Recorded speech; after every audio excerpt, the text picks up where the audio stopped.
오늘 우리에게 주시는 하나님 말씀은 창세기 35장 16절에서 36장 14절입니다.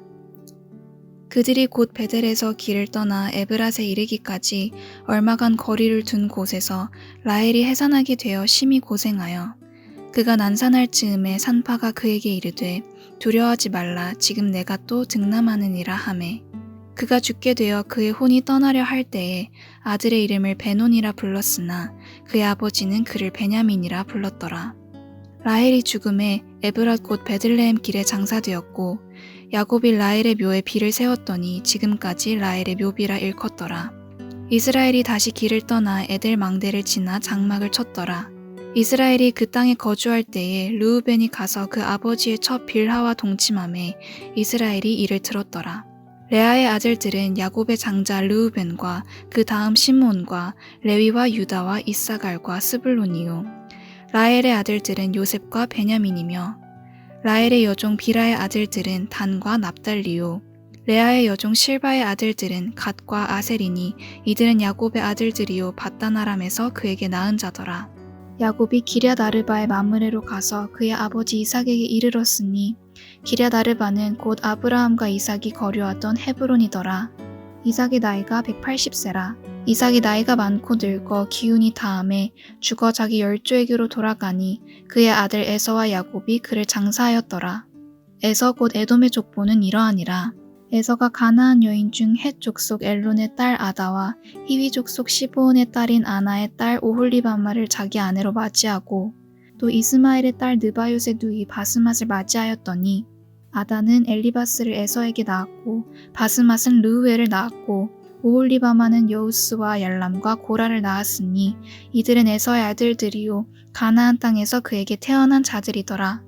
에서가 자기 아내들과 자기 자녀들과 자기 집의 모든 사람과 자기의 가축과 자기의 모든 짐승과 자기가 가나안 땅에서 모은 모든 재물을 이끌고 그의 동생 야곱을 떠나 다른 곳으로 갔으니 두 사람의 소유가 풍부하여 함께 거주할 수 없음이러라. 그들이 거주하는 땅이 그들의 가축으로 말미암아 그들을 용납할 수 없었더라. 이에 에서 곧 에돔이 세일산에 거주하니라. 세일산에 있는 에돔 족속의 조상 에서의 족보는 이러하고 그 자손의 이름은 이러하니라. 에서의 아내 아다의 아들은 엘리바스요. 에서의 아내 바스맛의 아들은 르우엘이며 엘리바스의 아들들은 데만과 오말과 스보와 가담과 그나스요.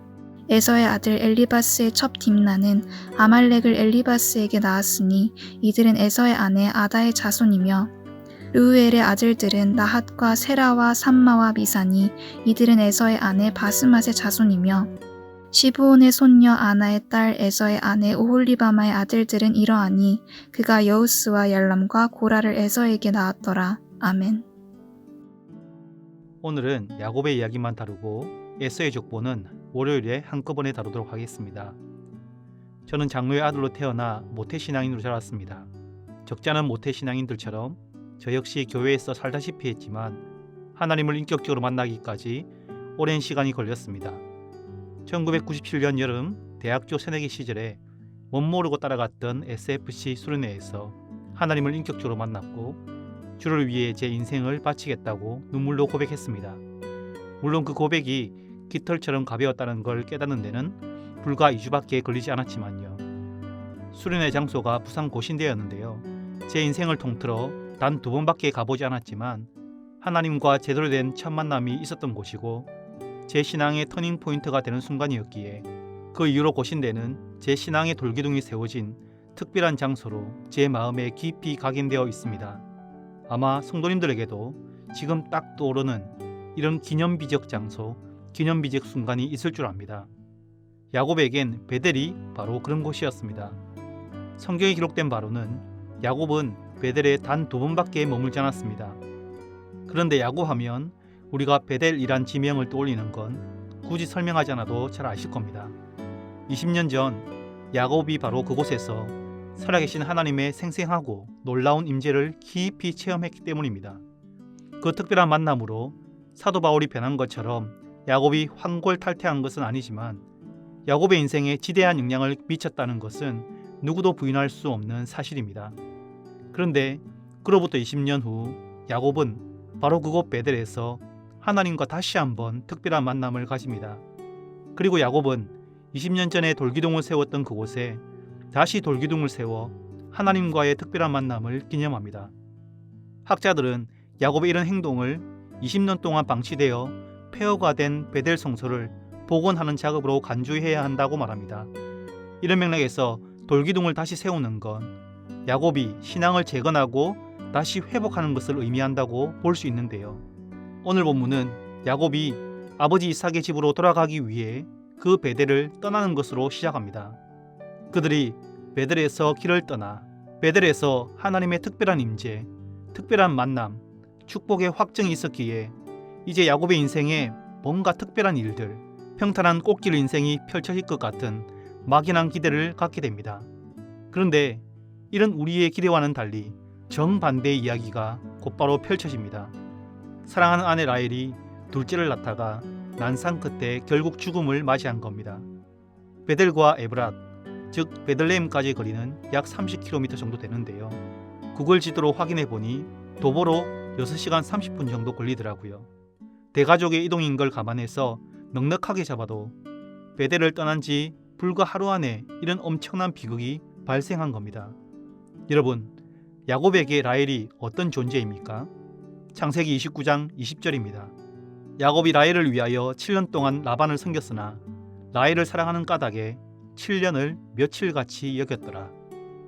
이전에 영국의 한 광고회사가 큰 상을 내걸고 퀴즈를 냈다고 합니다. 스코틀랜드의 에든버러에서 런던까지 가장 빠른 시간에 갈 수 있는 방법이 무엇입니까? 에든버러와 런던은 우리나라로 치면 한라에서 백두까지의 의미인데요. 많은 사람들이 응모했지만 상을 탄 사람의 대답은 이것입니다. 사랑하는 사람과 함께 간다. 바로 야곱 이야기입니다. 야곱은 7년을 불과 며칠같이 여겼을 정도로 장인에게 쏟고 라헬을 다시 아내로 맞이하기 위해 또다시 7년을 무임노동했을 정도로 라헬을 사랑했습니다. 그 라헬이 죽은 겁니다. 혹시 야곱의 아들들이 라헬의 아들 요셉이 죽은 것처럼 피 묻은 옷을 가지고 속이는 장면 기억하십니까? 야곱은 모든 위로를 거부하며 차라리 내가 죽어서 요셉에게 가겠다며 애곡합니다. 아마 그때와 비슷한, 아니 더 큰 슬픔이 야곱을 사로잡았을 겁니다. 그런데 이런 비극이 일어난 지 얼마 되지 않아 집안을 풍비박산나게 만드는 참극이 연이어 터집니다. 에델 망대가 정확히 어딘지 알 수 없지만 베들레헴 근처라고 추측합니다.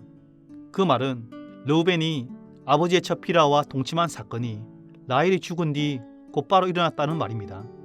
아버지의 첩을 범한다는 건 단순한 근친상간이 아닙니다.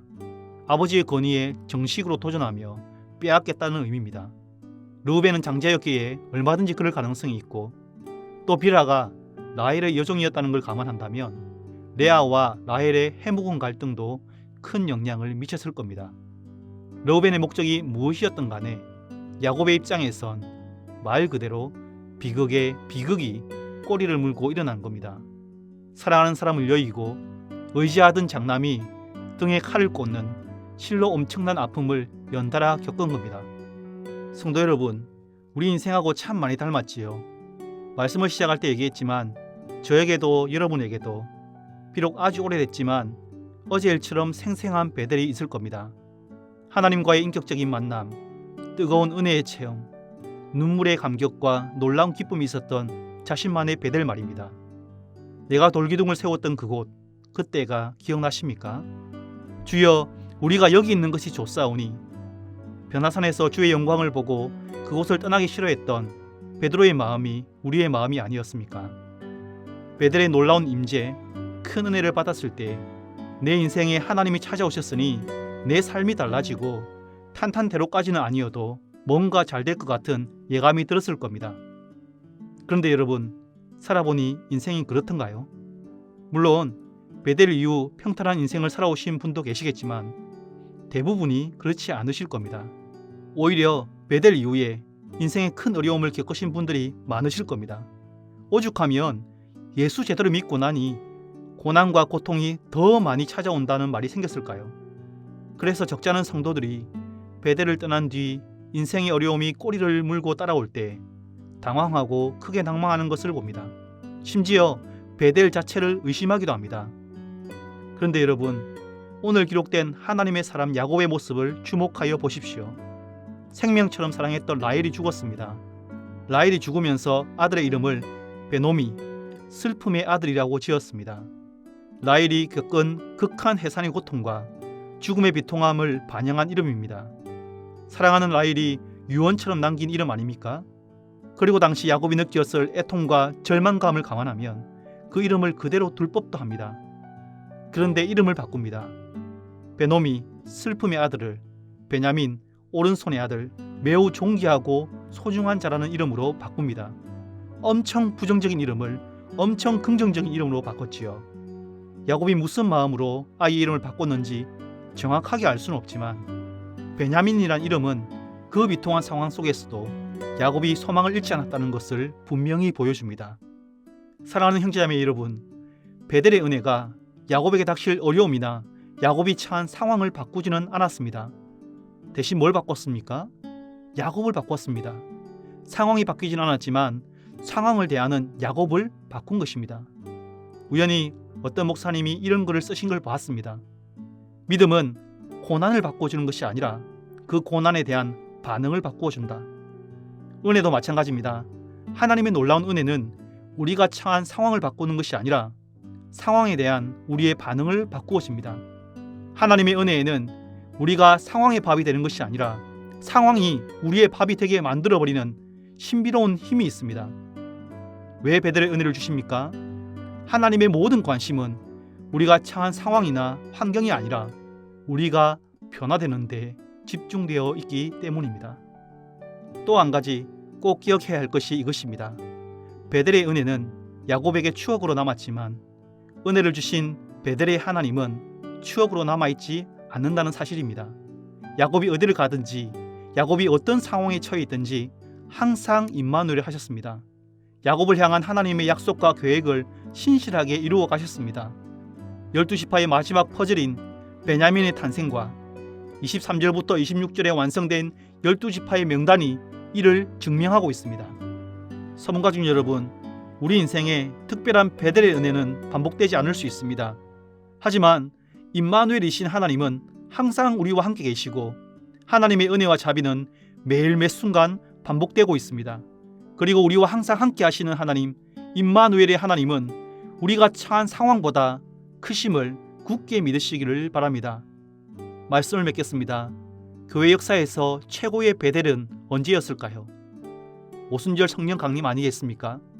오순절 성령 강림으로 변한 것은 제자들이 처한 상황이 아니라 제자들 자신이었습니다. 바로 그 변화된 제자들을 통해 세상이 변화되었지요. 하나님께서 우리에게 베델의 은혜를 주신 것도 마찬가지입니다. 상황을 바꾸기 위함이 아니라 저와 여러분을 변화시키기 위함임을 꼭 기억하시기를 바랍니다. 우리를 변화시키셔서 세상을 변화시키는 복이 되게 하시기 위함입니다. 그러므로 임마누엘의 하나님, 어떤 상황보다 크신 우리 하나님을 신뢰하기에 시련과 시험이 닥쳐도 낙심치 않고 날마다 새롭게 변화되어 복이 되는 서문 가족들 되시길 주님의 이름으로 축복합니다. 이 아침에 두 가지 기도 제목으로 기도했으면 좋겠습니다. 첫째는 우리에게 베델의 은혜를 주심을 감사하고 임마누엘의 약속을 주신 베델의 하나님을 신뢰하며 어떤 시련과 시험에도 낭망하지 않고 날마다 새롭게 변화되게 하소서, 그렇게 기도합시다. 또 하나는 오늘 오전에 있을 고등부 겨울 특강을 통해 아이들이 일상에서도 예배자로서의 삶을 살게 해주소서. 이 두 가지 기도 제목으로 함께 기도하시고 자유롭게 개인 기도하시기를 바랍니다.